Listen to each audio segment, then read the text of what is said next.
पूरी दुनिया में इतनी कंपटीशन लगी है, सिर्फ दुनिया में नहीं, पर आप देखो कि हर तरह के केमिकल आपके शरीर में एंटर होने की एक कंपटीशन में जुड़े हुए हैं। कोई आपके मुंह में से एंटर होता है, कोई आपके स्किन से एंटर होता है, कोई आपके लंग से एंटर होता है, और हम उसमें उलझे हुए हैं कि सब्जियों में से जो पेस्टिसाइड और इंसेक्टिसाइड आते हैं उसको कैसे साफ करके निकालें कि हमारा वेजिटेबल्स और सब्जी अच्छी हो जाए। पर उस केमिकल का क्या, जब बर्तन क्लीन करने के लिए आज मार्केट में उसके केमिकल मिलते हैं, जैसे कि डिश वॉश जेल मिलता है, उसको साफ करने के बाद आप जितना भी साफ कर लीजिए पर वो आपकी प्लेट में बर्तन में थोड़ा तो चिपका ही रहेगा, और आखिर में वो जाके आपके शरीर में एंटर होता है। उसकी एंट्री पे वो जीआईटी में बहुत सारा प्रॉब्लम करता है। वो क्या प्रॉब्लम करता है, वो कैसे हमारी बॉडी में एंटर होता है, उसका पूरा टेक्निकल डिस्कशन आज हम आपके साथ करने वाले हैं। नमस्कार मेरे साथीदारों, आपका हमारे चैनल में तहे दिल से स्वागत है। अब आपका दिमाग ये सोच ही रहा होगा कि ये केमिकल प्लेट में से हमारी बॉडी में कैसे एंटर हो जाता है। वो आपके पेट में ऐसे एंटर होता है कि हमें बर्तन साफ करके डिश जेल वॉश किया, उसके बाद उसको अच्छी तरह ड्राई किया, पर नेक्स्ट डे जब हम वो प्लेट खाना खाने के लिए परोसा जाएगी तब हम सोचते हैं कि हमने तो ऑर्गेनिक फूड लिया है, पर आप गर्मा गर्म डिश और गर्मा गर्म सब्जी और दाल उसमें डालोगे तो वो गर्म होने से टेम्परेचर की वजह पे जो प्लेट में एडहियर हुए चिपके हुए केमिकल उसमें से डिसॉल्व हो जाएंगे। डिसॉल्व होने के बाद आप उसको अच्छी तरह से खाना लगोगे तो खाओगे तो वो केमिकल भी आपके साथ उसमें चला जाएगा। अब बात यह भी है कि आप अपने आसपास कई सारे लोगों को देखोगे तो उसको देखने से आपको पता चलेगा कि कई सारे लोग अच्छा डिसिप्लिन लाइफ जीते हैं, कब खाना, क्यों खाना, कैसे खाना, सब कुछ उसको पता होता है। ऑर्गेनिक खाना भी खाते हैं, पर अक्सर उस लोगों को यह पता नहीं होगा कि ये सब कुछ अच्छा है, पर हमारी जो प्लेट होती है उसके पर एक केमिकल का लेयर बन जाता है और जाने और अनजाने वो हमारे पेट में एंटर हो जाता है। अब बात यह है कि जो जेल डिश वॉश बनाया जाता है उस बनाने के लिए उसमें फ्रेग्रेंस, डाई और कई सारे केमिकल एज ए प्रिजर्वेटिव डाले जाते हैं।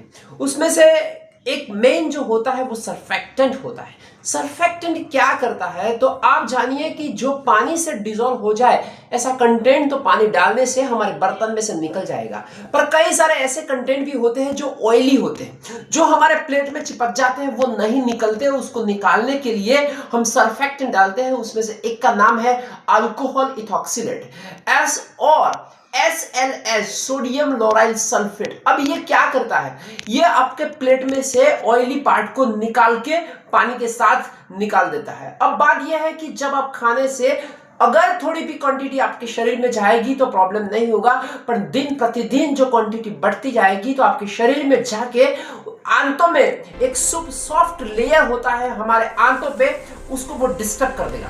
उसको डिस्टर्ब करने के बाद वो आंतों में से एक होल बन जाता है, उसको बोलते हैं गट लीक।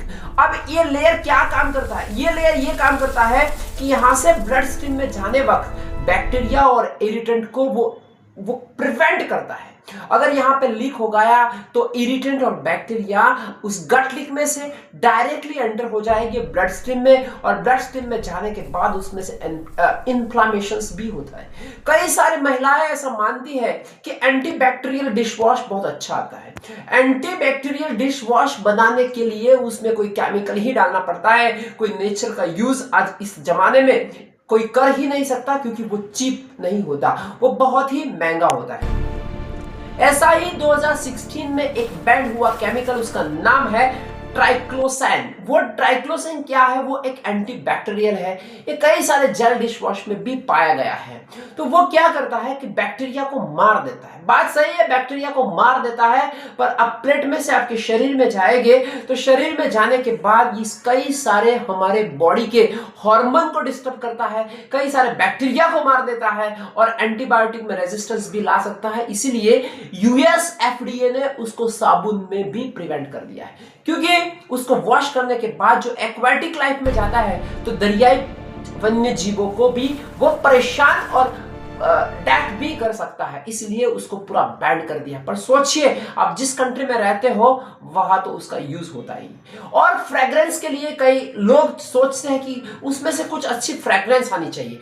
फ्रेग्रेंस के लिए ऑर्गेनिक वॉलेटाइल डाला जाता है। वो ऑर्गेनिक वॉलेटाइल आप जब बर्तन क्लीन करते हो उस वक्त आपके नाक में से लंग में एंटर होते हैं, इरिटेशन होता है और पूरी दिन आपको छींक आती है, स्क्वीजिंग होता है और हेडेक भी लगता है। अब ये तो बात हुई प्रॉब्लम की। अब उसका सुझाव और सोल्यूशन क्या? जो लोग गांव में रहते हैं उसके लिए तो अक्सर इलाज ये है कि लकड़ियों में से बनी हुई राख आप यूज करिए। वो अक्सर है, हमारी दादी माँ वही यूज करते थे। पर जो लोग अब सिटी में रह रहे हैं उसके लिए बहुत सारी दिक्कतें होती हैं। तो वो लोग क्या कर सकते हैं? वो लोग बेकिंग सोडा गर्म पानी में डाल के यूज करते हैं। वो एक अच्छा सा स्क्रब होता है।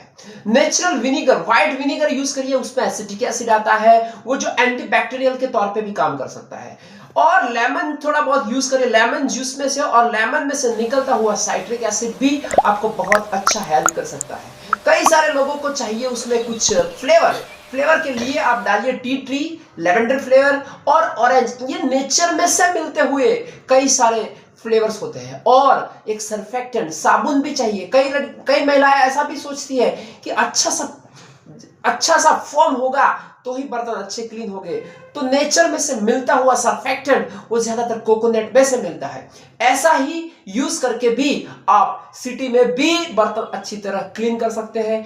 चमकता हुआ बर्तन ही सिर्फ अच्छा नहीं होता, पर केमिकल बिना का बर्तन सबसे अच्छा होता है। ऐसे ही कुछ टेक्निकल वीडियो के लिए हमारे साथ जुड़े रहे। Thank you, thanks a lot.